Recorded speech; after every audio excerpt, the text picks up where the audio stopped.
நீயா நானாவோட stay talk எபிசோட்ல வந்து எல்லாத்தையும் எடிட் பண்ணிட்டாங்க அப்படின்னு படவா கோபி அவர்களும் அவங்க அம்மு அவர்களும் எங்களுக்கு வந்து நியாயம் வேணும், அன்எடிட்டட் வெர்ஷனை போடுங்க, நாங்க பேசினதெல்லாம் ஃபுல்லா போடுங்க, அப்பதான் எல்லாருக்கும் புரியும் அப்படின்னு சொல்றாங்க.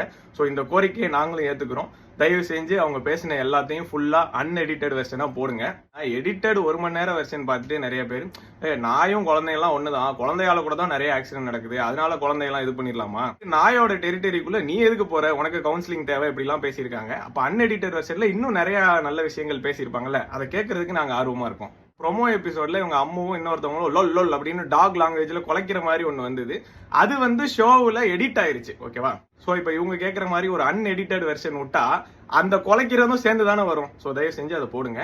அண்ட் படவா கோபி என்ன அதில் சொல்லியிருப்பாரு, நைட்டு நீங்க ஏன் சார் போறீங்க, உங்களுக்கு கவுன்சிலிங் வேணும் அப்படின்ற மாதிரி சொல்லியிருப்பாரு. ஸோ அந்த நீயா நானா எபிசோடு மோஸ்ட்லி எனக்கு தெரிஞ்சு நைட்ல தான் நடக்கும். அந்த எபிசோட அவர் சொன்னாரு, நான் அவர் கல்யாணம் முடிச்சுட்டு போனேன் அப்படின்னு. அது அந்த நேரத்தில் நடந்திருக்கிறதுக்கான வாய்ப்பு இருக்கு. ஷூட் நடக்கிற இவிபியில அதை டெரிட்டரின்னு நினைச்சிட்டு சுத்திட்டு இருக்கிற நிறைய ஸ்டே டாக்ஸும் இருக்கு. ஸோ அங்க இவங்க எல்லாம் போனாங்களா இல்லையா? ஸோ அந்த டெரிட்டரிக்குள்ள இவங்கெல்லாம் மோஸ்ட்லி கார்லயோ கேப்லயோ போயிருப்பாங்க. இவங்க சேஃப்டியை என்ஷூர் பண்றதுக்காக அந்த டீமும் இவங்களை பத்திரமா பாதுகாத்திருப்பாங்க. அப்படி இல்லாம அந்த ஷூட் நடக்கிற இடத்துக்கு இவங்க 2 வீலர்லயோ இல்ல நடந்தோ போயிருந்தா அங்க இருக்கிற ஸ்டே டாக்ஸ் இவங்களை என்ன பண்ணிருக்கும்? அதோட டெரிட்டரிக்குள்ள வேற யாரோ வராங்க அப்படின்னு சொல்லிட்டு கடிக்கவோ கொலைக்கவோ துரத்தவோ செஞ்சிருக்காதான். அப்படி வாய்ப்பு இருக்கும் பட்சத்துல படவா கோபி அண்ணா அவர்கள் எதற்காக அவங்களோட டெரிட்டரிக்குள்ள போனாரு? அவருக்கும் கவுன்சிலிங் தேவையா என்ன? நிறைய பேர் சொல்றது என்னன்னா, இந்த நீயா நானால இந்த டிஸ்கஷனை ரொம்ப ஒன் சைடடா எடுத்துட்டு போயிட்டாங்க, இதற்கான தீர்வுகளை பத்தி சரியா அதுல பேசல அப்படின்னு சொல்றாங்க. அதை ஒரு வாதத்துக்கு சரின்னு கூட வச்சுப்போம். இப்ப இன்ஸ்டாகிராம் இருக்கு, யூடியூப் இருக்கு, நிறைய டிஸ்கஸ் பண்றதுக்கான தளங்கள் இருக்கு.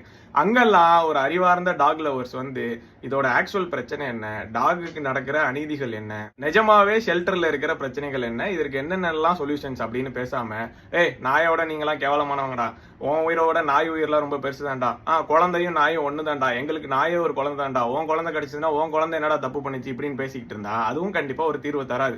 யாருமே ஒரு அறிவார்ந்த டிஸ்கஷனை உங்களை பண்ண விடாம பொது வெளியில தடுக்கிறதே கிடையாது. நீங்க தான் பண்ண மாட்டீங்க. அப்படி பண்ணா சீக்கிரமாவே இதுக்கு ஒரு சொல்யூஷன் வரும். அதே மாதிரி எல்லாருமே இந்த டாக் லவ்வர் டாக் ஹேட்டர் அப்படின்னு பரப்புறத முதல்ல நிப்பாட்டுங்க. எல்லாருக்குமே எல்லா உயிர்கள் மேலேயும் அன்பெல்லாம் இருக்குது. பட் இவ்வளவு மனிதர்கள் பாதிக்கப்படுறாங்க அப்படின்னு இருக்கப்ப அந்த நாய்களை நம்ம என்ன பண்ணலாம் அப்படின்றதான் டிஸ்கஷன்ல பேசணும். இந்த டிஸ்கஷன்ஸ்லாம் ஒரு சரியான பாதையில போச்சு அப்படின்னா இதற்கான தீர்வு சீக்கிரமா வரும், பாதிக்கப்படுற மக்களுக்கும் சீக்கிரமா சொல்யூஷன் கிடைக்கும் அப்படின்றதுதான் எங்களை மாதிரி ஆட்களோட வாதம்.